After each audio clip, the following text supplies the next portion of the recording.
Il était une fois, dans un pays lointain, un jeune roi et une jeune reine dont l'amour était aussi fort et radieux que le soleil du matin qui éclairait leur royaume florissant. Pourtant, leur amour et leur prospérité suscitèrent l'envie dans le cœur d'une puissante sorcière nommée Ethelgrey qui les détestait pour le bonheur qu'ils apportaient au pays. Peu de temps après leur mariage, la reine a donné naissance à une belle petite fille nommée Cassandra. Alimentée par une rage qui brûlait comme le feu, Ethelgrey lança un sort qui transforma le roi et la reine en statues sans vie. Emprisonnés par la malédiction d'Ethelgrey, le roi et la reine se tenaient côte à côte dans leur propre grande salle, silencieux et froids, leurs formes immuables au fil des années. Néanmoins, leur fille Cassandra devint une belle jeune princesse et bien qu'elle n'ait aucun souvenir de ses parents, elle visitait leur statue tous les jours et savait qu'ils étaient avec elle en esprit. La princesse Cassandra gouvernait le royaume avec le même amour et la même dévotion que ses parents et le peuple l'adorait. Mais il restait un problème, Ethelgrey.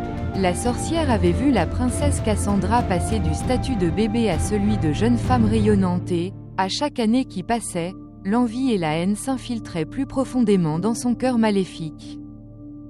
Avec le roi et la reine maudits par le sort d'Ethelgrey, le château était désormais fortement fortifié.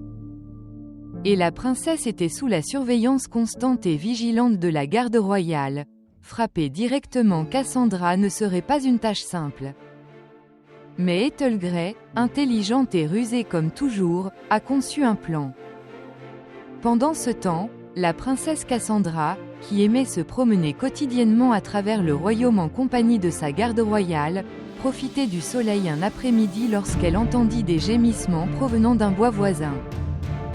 En s'aventurant dans les bois, elle tomba sur un dragon pris au piège d'un chasseur. Avec l'aide de sa garde royale, la princesse Cassandra a libéré le dragon, devenant instantanément le nouveau meilleur ami du dragon. Le lien entre le dragon et la princesse s'approfondissait de jour en jour, passant de la curiosité et de l'amitié à un amour profond et incassable. Le dragon, autrefois une créature petite et délicate, a grandi rapidement, ses ailes s'élargissant et ses écailles se durcissant en une armure chatoyante. Au moment où la chaleur de l'été envahit la terre, le dragon avait atteint sa pleine force et sa taille, dominant tout le monde mais inclinant la tête pour écouter les secrets chuchotés de la princesse. Ils devinrent des compagnons inséparables, une alliance puissante liée par la confiance et une compréhension tacite. Sachant que Cassandra désirait en savoir plus sur ses parents, Ethelgrey s'est déguisée en une gentille vieille femme et a lentement gagné la confiance de la princesse en se faisant passer pour une vieille amie de la famille. Fin de la partie 1. Visitez ma chaîne pour la partie 2. Et n'oubliez pas de vous abonner pour regarder d'autres histoires géniales.